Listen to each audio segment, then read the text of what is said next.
Welcome back, my friends, for another fun reloading video. For today, we're going to have a quick range report with my 300 Blackout 312-155 plinking round. I had already been using the Shooter's World heavy pistol with great results, and I bought a pound of 2400 for other purposes, but soon learned after looking at some data that it's quite useful for the 300 Blackout. And the task here was pretty simple. I have about 1500 feet per second load going on with the heavy pistol, and my objective was to essentially reach that velocity with some Alliant 2400. And that just happens to be 12 grains of heavy pistol and 13 grains of 2400. So I was at the range the other day. There were freaking dude bros pulling up everywhere. They'd run in and mag dump 100 or 200 rounds of whatever steel cased ammo they found at Walmart. Or not Walmart, because they don't even carry that kind of scary ammo anymore. But they would just come in and blast all their rounds and not even really look at what they're shooting at or even put up a target or anything like that. And they ended up shooting one of my targets I was working with. So I was pretty ticked at that point, and so since that was a different gun I was working with, I decided to switch to the 300 Blackout here, and let's see what we got. So here's my glorious target. It's kind of a mess. This first shot was way over here, and that was cold bore, and me being,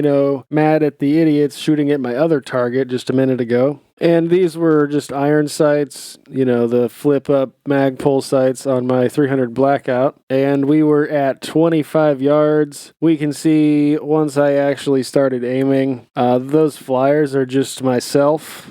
My incompetence of using the firearm properly. But if we count, this should be 10 shots total here. So I've got 1, 2, 3, 4, 5, 6, 7, 8, 9, 10 shots. And 6 of them are all right in the circle there. I know everyone's like, wow, cool story, bro. But then here was the load I was duplicating. Here's my 12 grains of heavy pistol, and this is actually 15 shots all right here. And as you can see, they're all pretty tightly stuck together, except where my own lack of ability comes into play here. They both had a pretty similar point of impact as well, which tells me the velocity should be spot on. And I don't think we would see a whole lot of difference at 25 yards. And because I don't have a chronograph, my velocity are just estimates based on some information I was able to gather from Gordon Reloading Tool. So overall, I'm okay with the accuracy at this point. I'll probably load up 10 more and have a more serious effort, off a rest on a more calm day at the range when I don't have dude bros blasting at my face. There was one kind gentleman on the far side who was testing his suppressor he'd just gotten his stamp for, and he said that only took about 6 months. So if anyone else is waiting on their stamp, maybe that can give you some hope that 6 months isn't too long. So I was going to bring you in here for a closer look at our brass as far as, pressure and primer and all that fun stuff. If you've never experienced an MTM case before, this is the 223 size, which is the 300 Blackout size. But the cases are so short with the lid and no bullet in your case there, they just kind of fall out wherever they want to go in your backpack. So I'm going to look at these for a second and see if I can tell which group they're from. Oh, right. I used Lake City for the 2400 and I think Arms Corps or mixed pieces for the Shooter's World. All right, I think I've been able to make some sense of this mess. Here we can see our Lake City head stamps with our 2400 charge of 13 grains. We still have some fairly rounded primers, I would say. The ledges aren't basically flattened over where the crimp would be, so those look great. Haven't seen a whole lot of anything. This one here maybe looks like a little bit of an extractor claw mark. I think they're all in pretty good shape other than that. And then here is a look at our Arms Corps brass. Absolutely nothing to see here either. Again, it's only 1500 feet per second, so it's a pretty mild load for 300 Blackout, and that's the point basically, is to extend my brass life, use less powder, and plink for cheap with this one here.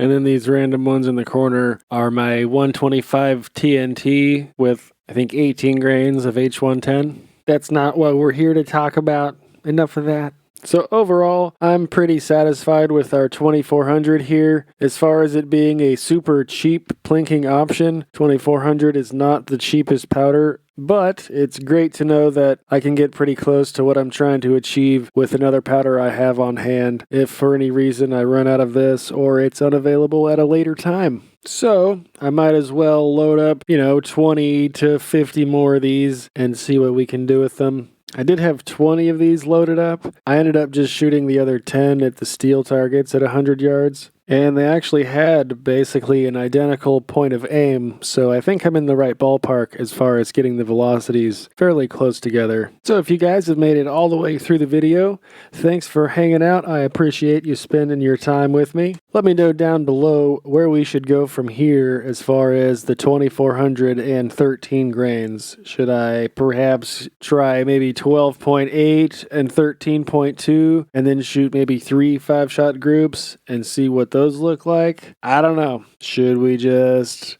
load up, 20 more of these and try and perhaps repeat this test when there's not dude bros blasting everywhere? Either way, it ends up with me getting to go shoot more, which is a win. And hopefully someone else learned a little bit here. So stay tuned for the next video. We'll be doing some more loads based on what you guys recommend. So we will see you in the next video. Have a good one.